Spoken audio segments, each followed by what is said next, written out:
everybody, and welcome back to another video. So this one, I wasn't gonna make a big deal out of it, but something happened a few days ago that kind of made me laugh and then be okay with it and then just kind of be extremely pissed off. I wasn't entirely surprised about it.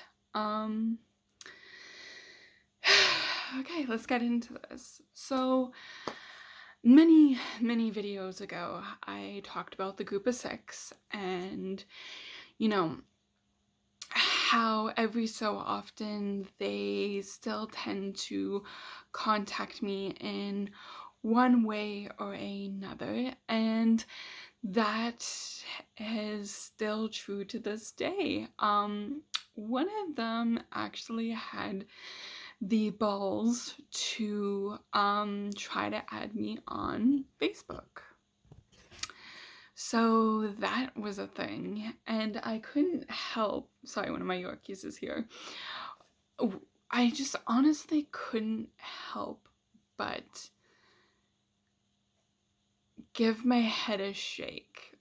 So it's been 10 years since I left high school, and it's just, it boggles my mind that it's been 10 years since I left high school, and probably, so I would say 8 years solidly that I hadn't had physical contact with any of them. And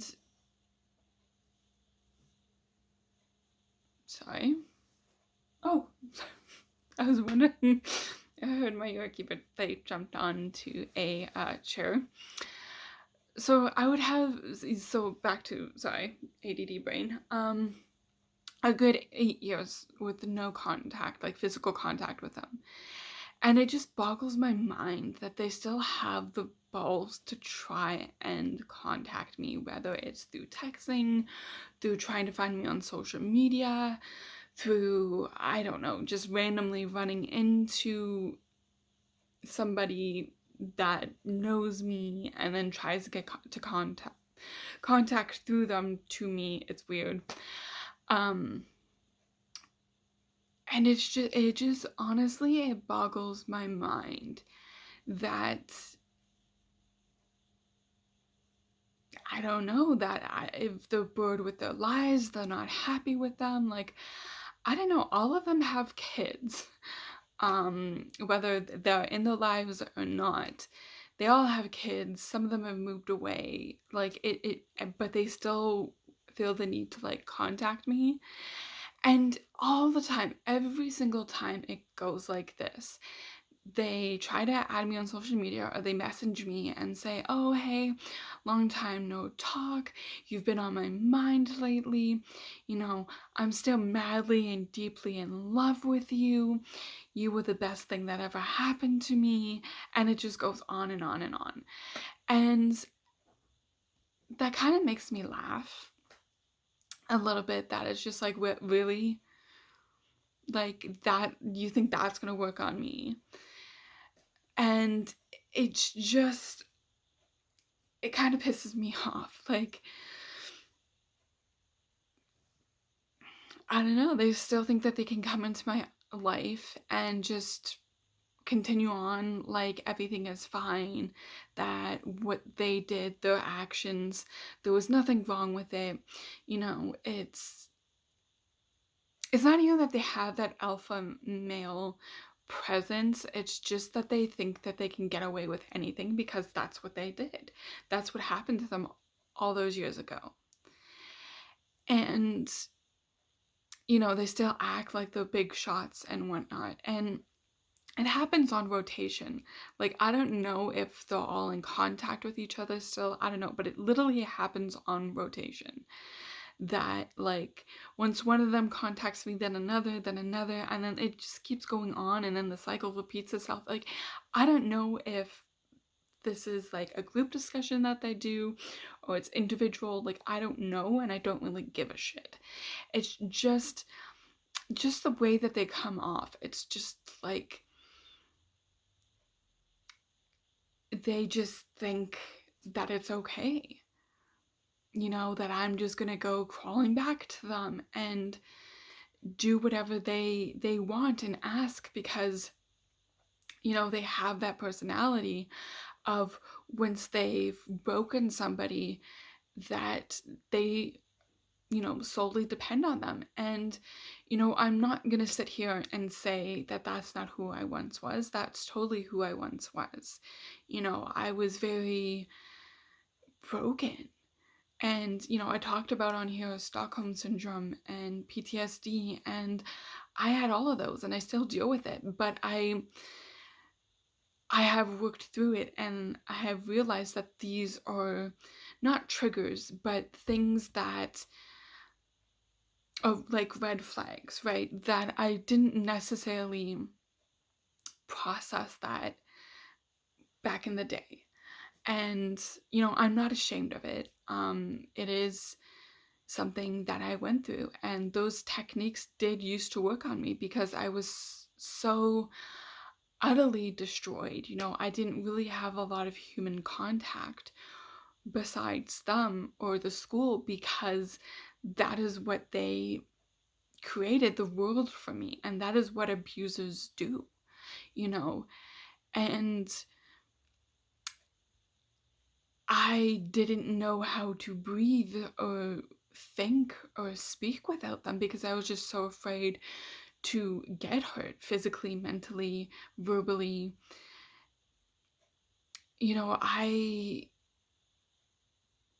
I just became this person that wanted to please them so I wouldn't get hurt. And now, 10 years on, and it's just like I have built myself up, mostly I would say 95% on my own, maybe 90%. And the other 10, I've had support through my ordeal of growth, but I have mostly single-handedly done it on my own, where I, you know, self-sabotaged my ass to the extreme, and then built myself up piece by piece to become this strong, independent person. Now, I'm not saying that all days are rainbows and butterflies, but I have gotten to the point where, when they do contact me, I can just say, you guys are fucked, like, and stupid. To think that, that shit still works on me. And, I'm not. It pisses me off because I know that this isn't just happening to me, that there are other people that have been in abusive relationships that have, gotten out, thankfully, and, continued on with their life, and the abusers still try to access their lives because they were failed by the justice system. And, I know that I'm not the only one that goes through this. And that's what pisses me off. That the justice system failed a lot of people, and we still have to deal with this on a daily basis because, the justice system won't touch it with a 10-foot pole type of thing. But I am, in these moments where they contact me, I am utterly, utterly proud of myself that I have gotten to the point where I can just be like, nope, denied, or block the numbers, or just delete the message and just continue on with life. I have gotten to the point where, does it still shake me a little bit? Yes, it does make me stop in the moment, have cold sweats, and, all these flashes come back to me and of what I went through and whatnot. But I have gotten to the point where I can reach out to somebody and say, hey, guess who messaged me? I can lean on somebody and know that, the first question that gets sent back to me is like, oh, you okay? And you know, not that I get defensive, but like I kind of be like, in my head, be like, of course I'm fine, you know? And then I have to pause and say, hey, Jess, yoo-hoo, talking to yourself, are you really okay? And I am honestly okay. Sometimes it does trigger memories and nightmares and PTSD, but I know how to handle that, or I know how to reach out and be like, hey, I'm not okay, or I can jump on here and do a video about this because I know I'm not the only one that deals with this, unfortunately. If I was the only one to deal with this, you know, I would be so very thankful. But unfortunately, I know that there are situations out there where, we're in the same boat of as if, I'm not the only one that has been abused. And I really wish that was the case because I don't want anybody to ever go through an abusive situation or relationship, but unfortunately, that is not how our world works. I don't know, it just boggles my mind that all this time and it's still, I don't know, it's so frustrating that I don't know, they just aren't happy with their lives, or they just not, I don't know. Maybe I was, not to toot my own horn, I'm just saying hypothetically, maybe in their sick twisted minds they think whatever, that I was the best thing that ever happened to them, so to speak. But they still act like they did nothing wrong, like they were fucking Prince Charming on a horse. Like they have no concept, and I don't think they ever will, because they will never hold accountable for their actions. They were told, by multiple individuals, by multiple people, by the police, that what they were doing is fine, or that there was no proof, so you can just continue on. Or was she said, he said, and, just don't do that, kids, type of thing. And it's so extremely frustrated that that's just how my situation ended up. I was left with all of this trauma and all of this kind of tendencies to deal with whatever I had to work through. And yes, there's still baggage and trauma that's always going to be there, and frustration. And they were literally able to walk away scot-free and continue on with their lives, do whatever they want, and still contact me. And the best sick twisted part about this is, and why I say this is the best part, because some of you guys won't believe this, but here it is. Sometimes when they contact me, they're in relationships, okay? The individuals who contact me from the group of 6 are in relationships. And yet they still want to treat me like side ass. That, oh, she'll never know. And it's like, hello, we're almost in our 30s, and y'all are still acting like that? Like, fucking grow up. Because, that's what they used to do in the high school days, was when they literally had me so beaten down and broken, physically and emotionally, they would carry on with relationships, but still expect me to pick up their phone calls or texts. Like, it got to the point where, and I'm going off a little bit off topic, but this is where it all ties in. They would text me, okay, and then I would text them back, because I was like, okay, well, weigh the pros and cons. Do I text them and potentially not get beaten, not text them and for sure get beaten or have something done to me? I would weigh those pros and cons, right? And, they wouldn't respond to my messages. And I would message them or text them because that was just the safest bet for me was, I would message them because they asked me to, and, they couldn't come back and say, oh, well, you didn't message me type of thing, right? That's just how fucked up my logical thinking got and how fucked up the situation was.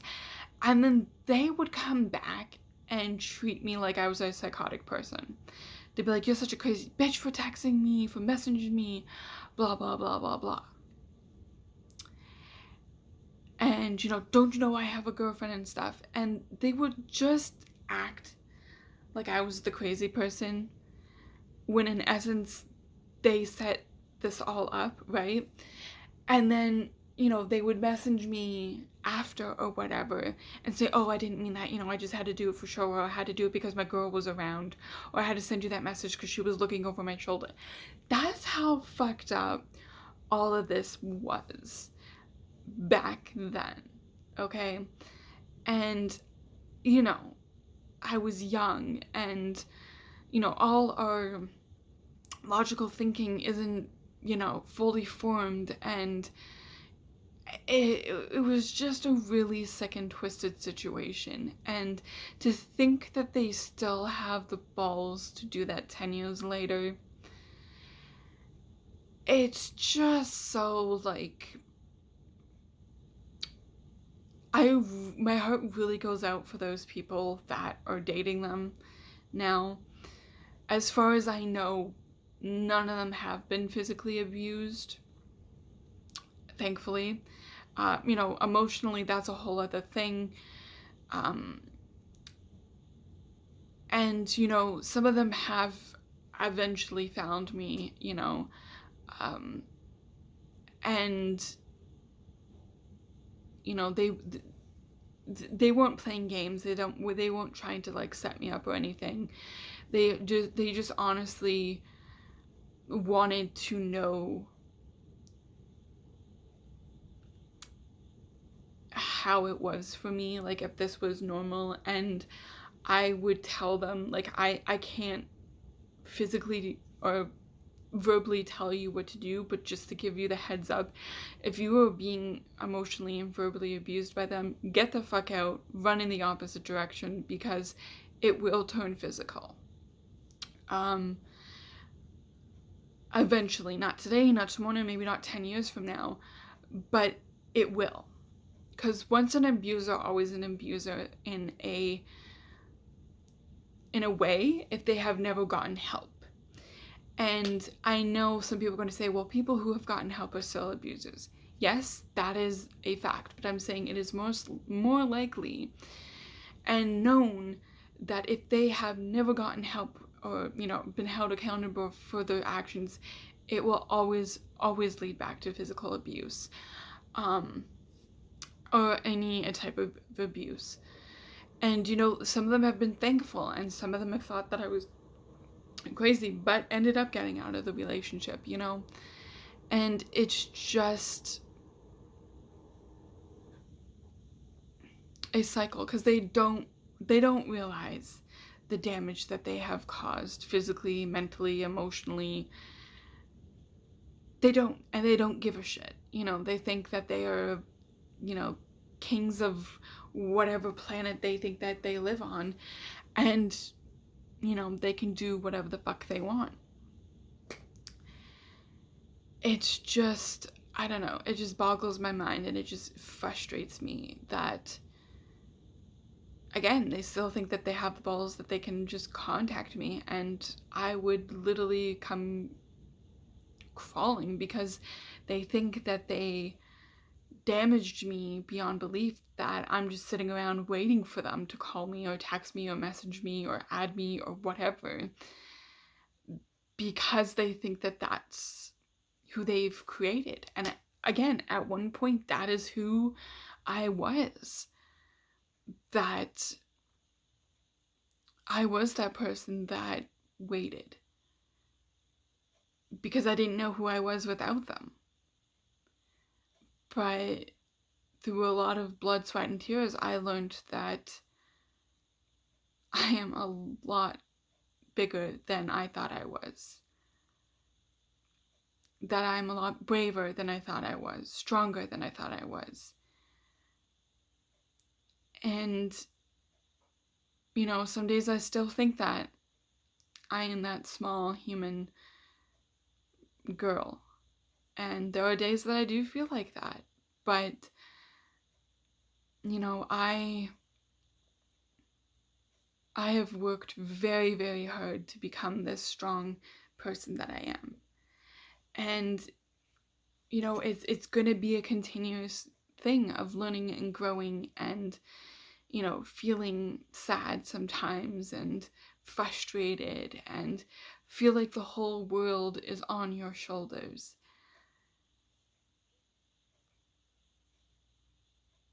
But I know that I am worth so much more than they ever thought I was, or what they told me I was.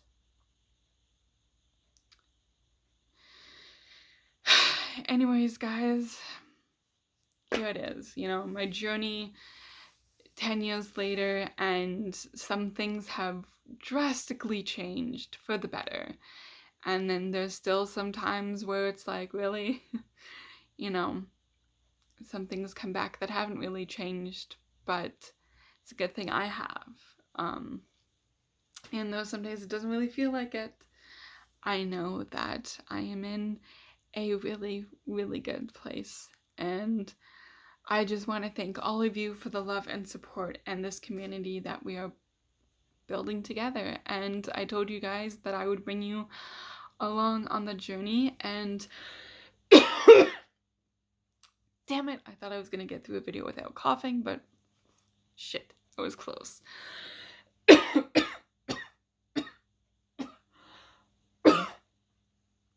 Okay.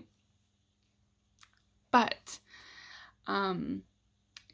this journey is an interesting one, and I'm glad you guys are on the ride with me, because it is crazy sometimes. And you guys, remember, never give up, always keep fighting, you're enough, and you're very much loved. Until the next video, guys, stay safe. We got this. Thanks for listening.